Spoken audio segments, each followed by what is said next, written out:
राधा स्वामी दयाल की दया, राधा स्वामी सहाय, राधा स्वामी। आप सुन रहे हैं परम संत ताराचंद महाराज जी का 15 जनवरी 2007 का ये सत्संग। किस तरह से फरमाते हैं महाराज जी, पढ़ना लिखना चातुरी ये गुड़ियों का खेल, जब मिली सच्चे पीऊ से देई ताक में महल। जब लड़की सच्चे पीऊ से मिल जाती है तो वह उन गुड़ियों को ताक में रख देती है। आपने भाई माई व लड़कियों को गीत गाते हुए सुना है। वो लड़की का नाम लेकर कहती है कि बाबुल तेरे आले में गुड़िया भूली, हमारी बेटी पोती खेलेगी तो तू घर जा अपने। सो वो अपने पति के संग हो लेती है। इसलिए जब ये सूरत छठे चक्र से ऊपर चली जाती है, फिर वो नीचे के क्रियाक्रम को छोड़ देती है। संत महात्मा किसी का कोई खंडन नहीं करते हैं।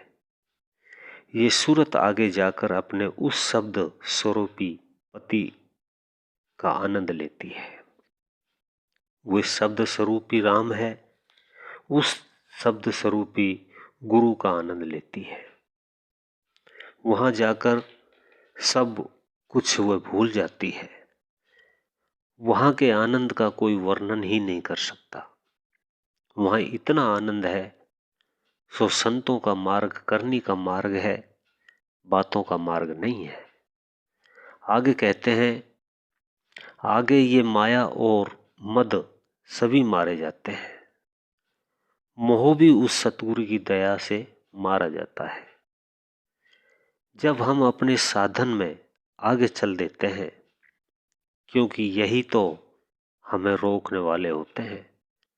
तुलसीदास ने कहा है, काम क्रोध मद लोभ की जब तक घट में खान, तुलसी पंडित और मूर्खा दोनों एक समान।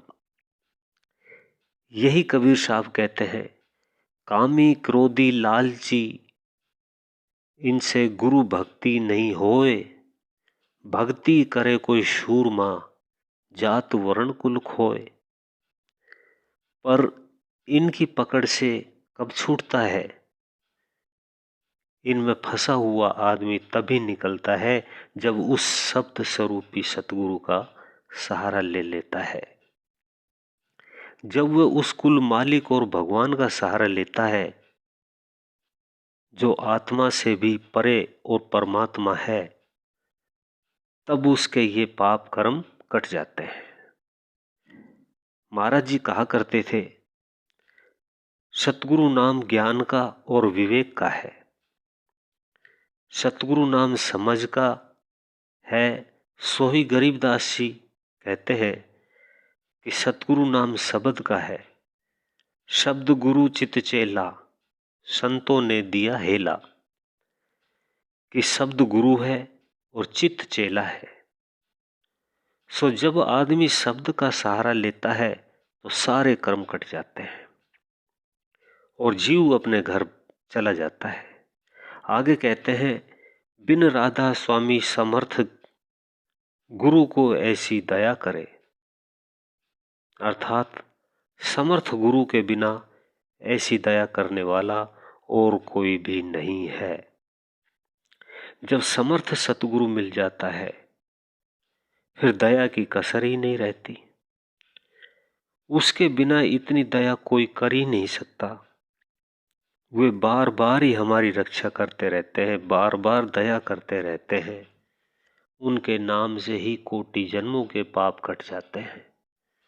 वो इतनी भारी दया करते हैं। इसलिए कहते हैं कि राधा स्वामी बिना हमारी कोई संभाल और रक्षा कर नहीं सकता। राधा स्वामी दयाल उस कुल मालिक को कहते हैं, उसे तुम रमा हुआ राम कहो, अकाल पुरुष कह लो या शब्द स्वरूपी कह लो, तुम्हारी मर्जी है। पर वो धुनी तो सारी ही दुनिया का करता है, वही स्वामी है। हजूर महाराज स्वामी जी का भी साहब स्वामी का मंत्र था, पर हजूर महाराज राय शालिग्राम ने कहा कि वहां तो राधा स्वामी की धुनी है। राधा स्वामी नाम तुम्हारी आत्मा का है और स्वामी नाम उस समुद्र का है। समुद्र में से लहर उठती है, वो तो राधा और समुद्र स्वामी है। स्वामी तो सूरज है और उसकी किरणों का नाम राधा है।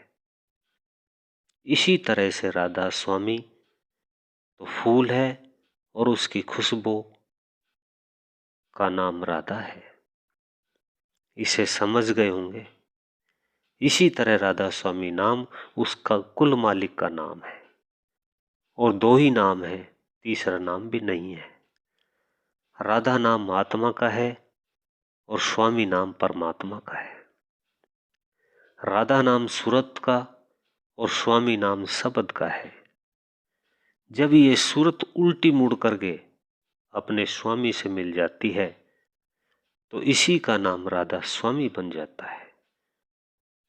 दो ही नाम है, इसका असली मतलब यही है राधा स्वामी, कि राधा स्वामी को अपने स्वामी से मिला दो, उसके अपने भंडार में ले जाओ। पर ये कब वहां जाएगी? जब तुम उस स्वामी का निशाना बांधोगे। वो राधा का स्वामी इंतजार करता है, बाट जो होता है वो मेरी धर्म पत्नी और मेरी पिछड़ी हुई रूह कब मेरे पास आएगी। जब वो चलती है तो रास्ते में बड़े बड़े विघ्न पड़ते हैं, उन विघ्नों को सतगुरु आप हटा देता है। अभ्यास करने वालों को पता है। कबीर साहब कहते हैं कि इसे रोकने के लिए 360 तो सतगुरु की धिये मिलती है। नित्यानंद जी कहते हैं कि 8 सिद्ध 9 निधि की अटक नहीं माने, आगे कदम बढ़ावे तब तक कोई राम भक्त गत पावे। तो संत बताते हैं कि अनेक करामातें रास्ते में आती है। सतगुरु राधा स्वामी दयाल रक्षा करके आगे ले जाता है। वो अपने धाम में जिसमें ज्यादा कशिश होती है उधर ही खिंच जाता है। जैसे हम किसी वजनदार चीज को ऊपर फेंकते हैं तो वो नीचे गिर जाती है, क्योंकि जमीन में वही तत्व होता है। ये तो हजूर महाराज की बताई बातें हैं। जोगा सिंह महाराज गुरु साहिब की सेवा में रहा करते थे। वो पूर्ण गुरुमुख थे। उनको उनके घर वालों ने बुला लिया कि तुम्हारी शादी है। अब वो चले गए और घर वालों ने उनकी शादी रख दी। जब शादी का समय आया तो उस वक्त उसने 3 फेरे लिए थे।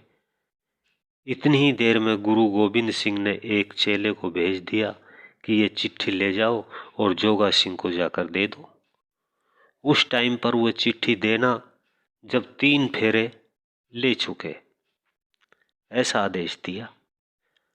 आधा ब्याह हो चुका, तब उसने चिट्ठी दी और कहा कि ये गुरु महाराज की चिट्ठी है। वह चिट्ठी की बातें सुनकर अपने फेरे और अपनी घरवाली को छोड़कर चल पड़ा। लोगों ने पूछा कि ये क्या हुआ? उसने कहा गुरु महाराज की चिट्ठी आ गई, सो अब मैं ठहर नहीं सकता हूं। उसने गुरुमुखता दिखा दी। गुरुमुख ऐसे ही होता है। गुरुमुख ऐसे ही नहीं होता। गुरुमुख तो सब कुछ कर सकता है। अभी आप सुन रहे थे परम संत ताराचंद महाराज जी का ये सत्संग। इससे आगे का भाग सुनने के लिए वीडियो को लाइक करें, चैनल को सब्सक्राइब करें, ज़्यादा से ज़्यादा शेयर करें और सभी सत्संगी भाइयों को राधा स्वामी जी।